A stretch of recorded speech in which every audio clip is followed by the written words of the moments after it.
to the waters of Ha Long Bay on my tour of vintage Vietnam. And behind me is not a mirage, it's a replica of a 19th century French steamboat called the Emeraude, and I'm lucky enough to call it home. Well, for the next 2 days at least.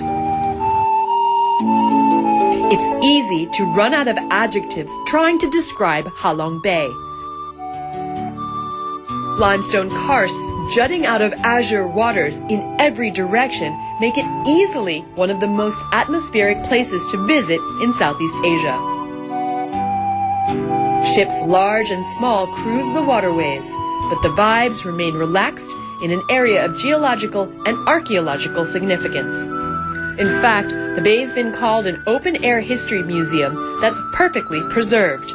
Hundreds of millions of years of geological processes like rain erosion, plate tectonics, and the formation of caves and grottos combined to create the Ha Long Bay that attracts locals and foreigners alike.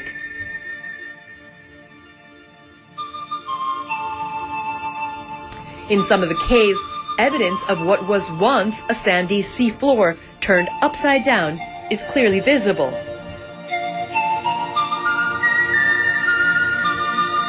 Stalagmites and stalactites form an almost eerie lunar landscape, and though visitors can still view them up close after climbing several hundred stairs, the downside of tourism is unmistakable. Trash is now, unfortunately, a regular feature of the caves.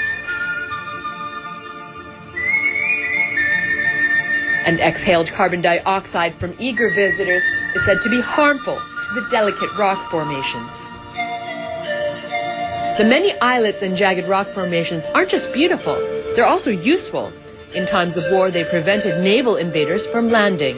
And during the Vietnam War, some of the small channels were mined by the U.S. Navy as a deterrent. There's also a poetic explanation for the landscape that also has to do with defense. Legend has it that the thousands of cliffs along Ha Long Bay are actually the body of a mother dragon sent down by the Jade Emperor to beat back invaders. But whatever the story is, Ha Long Bay is so exquisitely beautiful and unique that UNESCO has declared it a World Heritage Site. The bay has also won the title, one of the new 7 wonders of the world.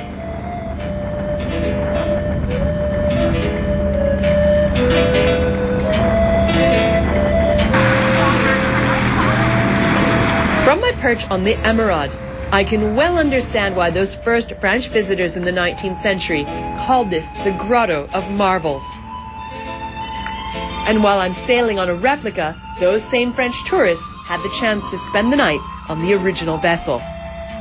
Part of a fleet of barges in the late 1800s, she was powered by what was at that time the most current technology, the paddle wheel. The wheel lives on as a design element in the boat's current incarnation, but isn't used for propulsion anymore. Instead, it's a swimming platform for those on board when the vessel is at a stop. A typical cruise lasts a day and a half. Cabins are decorated to look like they would have in the old days with antique fittings. And meals using fresh seafood from the bay also pay homage to the French origin of the ship.